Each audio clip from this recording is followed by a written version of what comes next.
In-car PCs with multimedia and navigation capabilities are so cool, but you know how it is? They are often found in luxury high-end vehicles only. But if you know what you're doing, nothing stops you from making your very own car PC, even if your car does not support this type of fancy accessories out of the box. In this episode, I will show you how I turned a Raspberry Pi and a bunch of other components into a custom PC for my car. My name is Kradion, and this is Maker's Report.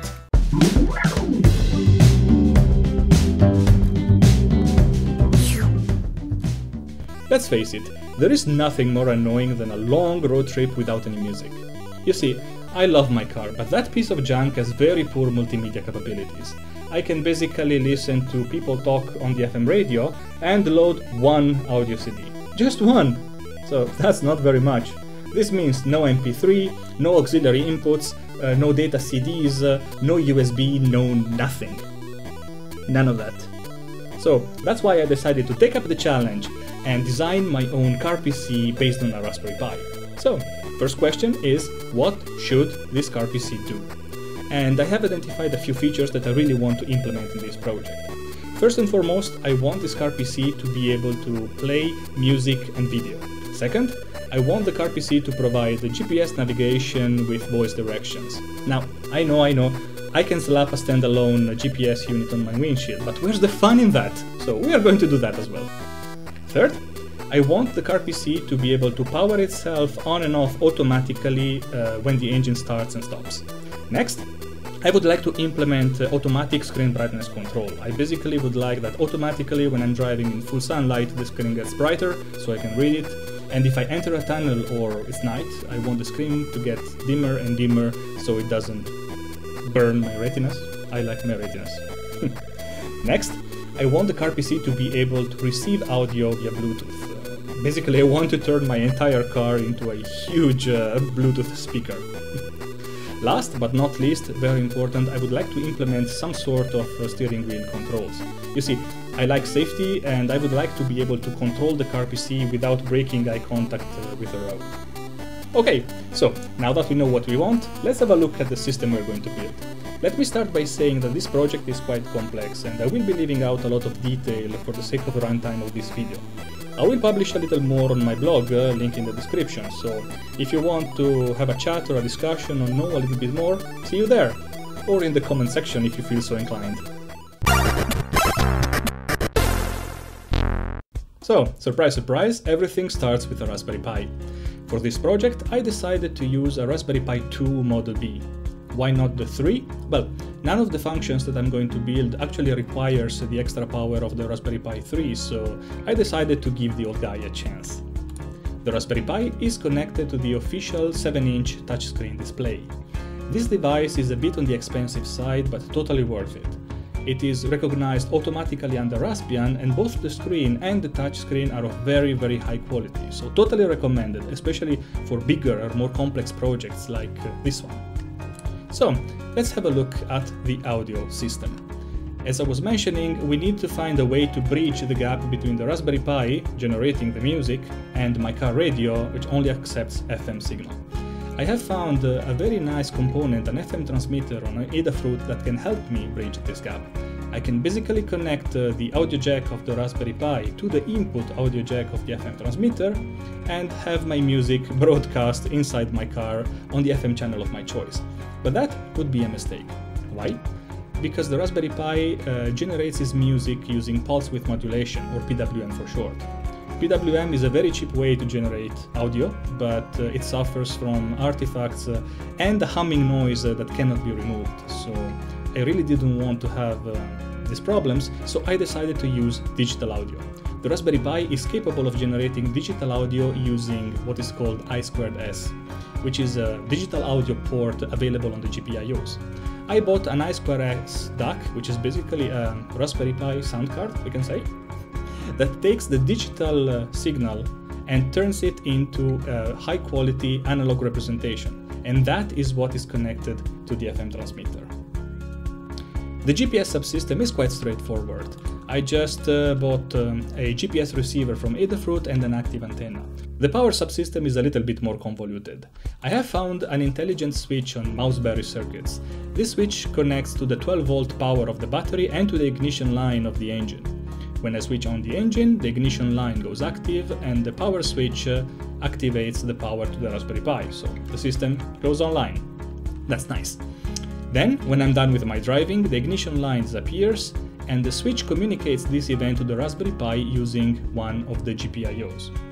On the Pi, there is a script that monitors this GPIO and responds by issuing a clean shutdown, so this should give me the functionality I need. Next up, a few extras for convenience. First of all, I want to implement two light sensors very close to the screen. I basically want to implement a feedback loop in software where I measure the light intensity hitting the screen and regulate the brightness of the screen accordingly. Next component is a real-time clock, or RTC for short.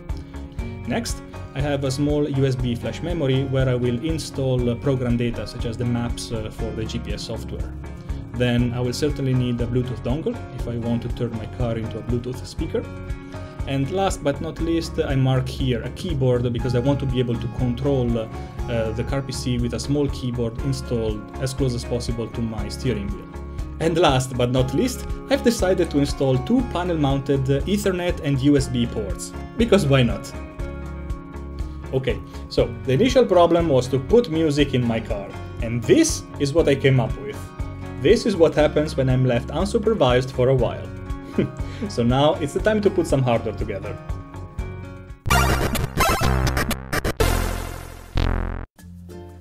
And putting the computer together is probably the funniest part of this project. To start, we need to hook the Raspberry Pi to the 7-inch touchscreen display. Conveniently enough, this display comes with an adequate ribbon cable for data, and with metal standoffs that are aligned to the mounting holes of the Pi. This will make for a very sturdy board sandwich.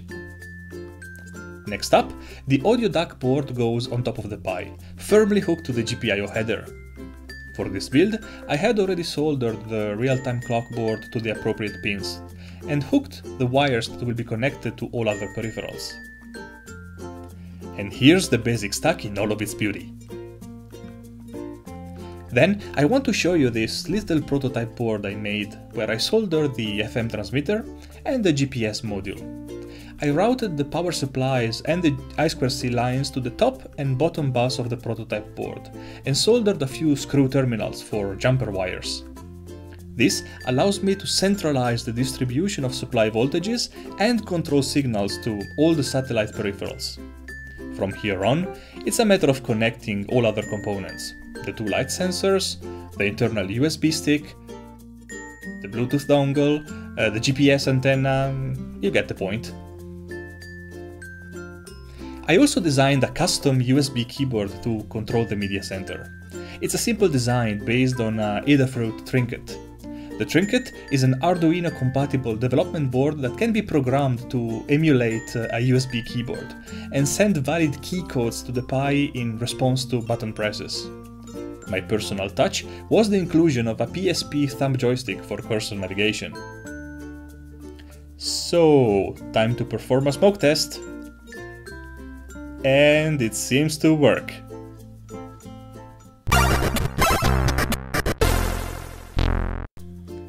So, my GPS navigator of choice was Navit. Its user interface is indeed a bit clunky, but I didn't really have much choice under Linux. Navit uses maps I've downloaded from OpenStreetMap. Very detailed, highly recommended. My personal touch was the customization of the user interface to suit my liking. The choice for the media software fell very naturally on Kodi, former XBMC. My only task there was the customization of the user interface, to suit it to the color scheme of my car and to add all the functions that I needed, such as launching the GPS navigation and hopping to a different FM channel.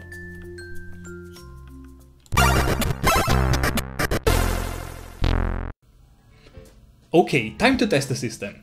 I apologize for the reflections on the screen, but I haven't peeled the plastic off the screen yet to keep it pristine until the final installation. The first functionality I want to explore is the video and music playback. I will navigate through the menus using the external keyboard to test the steering wheel controls as well. I have loaded a song and a video on the external USB key, and now we'll be playing them. The FM transmitter tuned itself to 89.8 FM. Here, I have tuned the radio receiver of my smartphone to the same frequency and connected it to the speakerphone in order to be able to hear the signal. So, without any further ado, let's make some noise. I should be able to freely navigate up and down the hierarchy. Fantastic.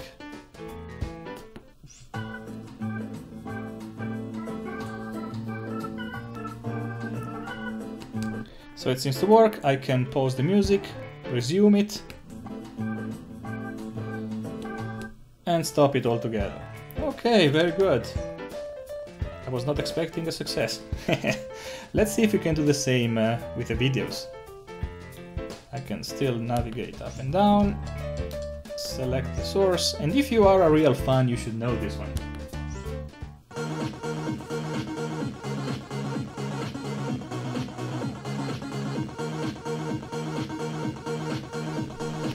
In the same way, I can pause the video, resume it, and stop it. Okay, fantastic. So the point here is that the video, music and steering wheel controls seems to work as intended, so we can tick them off the list. The second function to test is GPS navigation with voice directions. Now, I'm not going anywhere, but I can launch Navit and set a destination to see if the navigation is started correctly. So let's push a button. Very good. Now I can set a recent destination. Now it should calculate the route.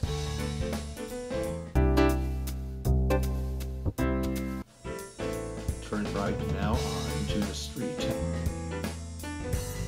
Fantastic. Okay, so the user interface that I have customized gives me additional information such as the next turn, the distance to my destination, the estimated time of arrival, and some other GPS stats for the geeks. I think we can tick the GPS off the list. In order to test the automatic power on and off of the carpc, I need to install this smart switch in my car. There is no easy way to emulate this function here in my studio, so this test will have to wait. Moving on to the automatic brightness control. This is a very important feature of my carpc. I don't want to be continuously annoyed by a screen that is always too bright to be comfortable or too dark to be readable.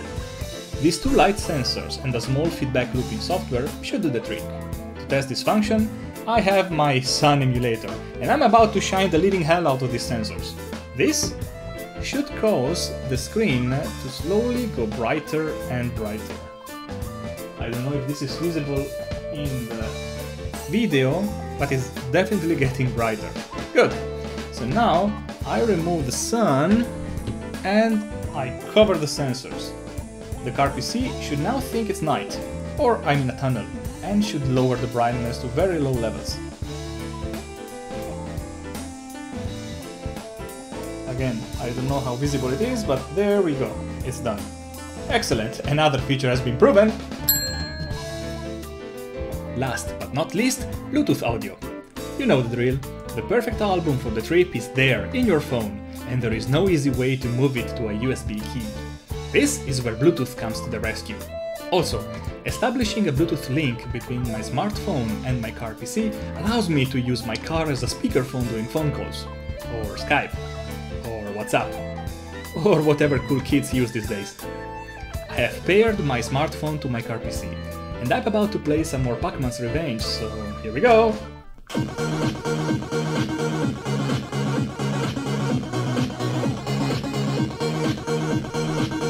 Fantastic! It seems that all features are go. It's time to take a look at my car and decide where to install this little marvel. Okay, welcome to my car. So, the question is where to install my carpc. As you can see, my car is a pretty standard car, so there is no place that is really suitable for this type of installation. In the end, I knew I had to invent something, so the first idea I got was to reuse the cup holder. I do not need a cup holder, so maybe I could reuse the cavity, install the electronics here on the bottom, and a screen right sitting on top. This would be very convenient because very often my arm is resting right here, so it would be convenient for typing. Problem is, in order to use the device I would have to look down, which is dangerous. I don't want to do that. The second idea I got was to install the device right there in front of the clock. I could reuse this cavity for the electronics and install an even bigger screen right in front. This would be safe because while driving the device would be sitting right in front of me. Problem is that it would be quite far to reach. What I decided to do is to reuse the ashtray cavity. I'm not a smoker, so I do not need the ashtray. So I decided to design a plastic holder that would sit firmly on the bottom of the ashtray where I could install all the electronics. I will also have a screen holder that would come at an angle from the bottom of the radio all the way down. In the end, I will also have a left plastic wall and a right plastic wall to close this entire area that would be really dedicated to the electronics of my carpc. But the most important feature of this arrangement is this cavity that I have here on the back, because in here I can route a power wire directly from the battery compartment to the carpc, so the entire installation would be pretty invisible. Last thing, I would like to have some controls of the carpc close to my steering wheel. In the end, I do not want to look at the PC every time I want to change something, so I was thinking of installing a few buttons, maybe here on the back of the steering wheel, to control the basic functions of the carpc. And I could route the control wires for this keyboard all the way down, reusing the same cavity as the power. So the entire installation, I think, could be pretty invisible. So we have a plan. Let's do this.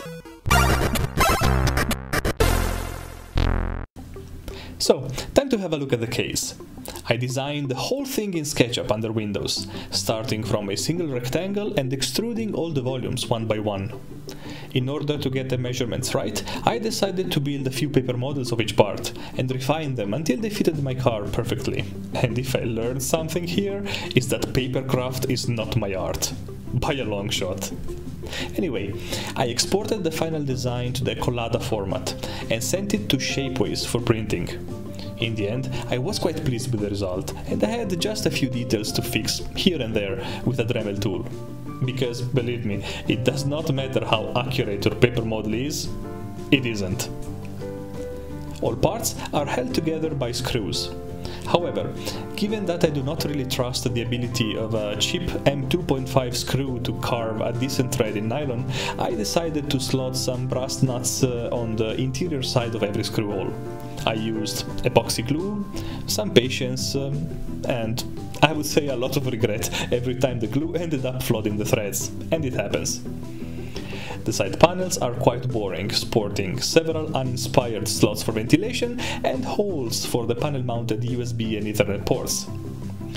The front panel was by far the most satisfactory part of this design. With its angles and curves, I really loved it. I'm not a product designer, but I am unreasonably proud of this piece of plastic. I also built two little glass windows with a plastic bezel to expose the light sensors to, well, light. The funniest part of it was the face of the DIY store technician when I asked him to cut me two pieces of glass exactly 1 square centimeter each. The guy thought I was making fun of him. As a final step, I can finally install the carpc in my car, starting from the base plate in the ashtray compartment and the scaffolding structure on top. I will attach all other parts to these too, so they better be solid. Next, I need to prepare the panel-mounted ports and install the GPS and FM transmitter board on the bottom of the hole. Now, I am ready to slot the Raspberry Pi and the screen into place, and this is almost an emotional moment. Once done, I can fix the side panels in place, choose a destination for the GPS antenna, and check if the custom keyboard fits the slot. And spoiler alert, it does. And I'm finally ready to run this little thing. So, the computer starts automatically as expected, and the software is fired up as planned. Good. I kind of like the aesthetics of the final result. You can see it's a DIY work from a kilometer, but it's still acceptable to look at. My favorite part are the little windows for the light sensors. They're kind of cute. So, will it play music on my radio?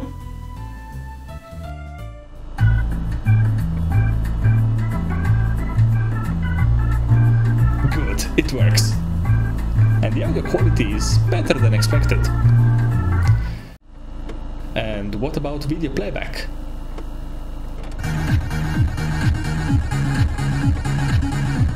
Excellent! And now, it's time to end this video. I had a lot of fun with this project, and I learned a bunch of new things about cars, electronics, design, and even papercraft, which is more than I initially planned. Now, if you'll excuse me, I'll go play with my new carpc based on a Raspberry Pi. My name is Kradion, and this was Maker's Report.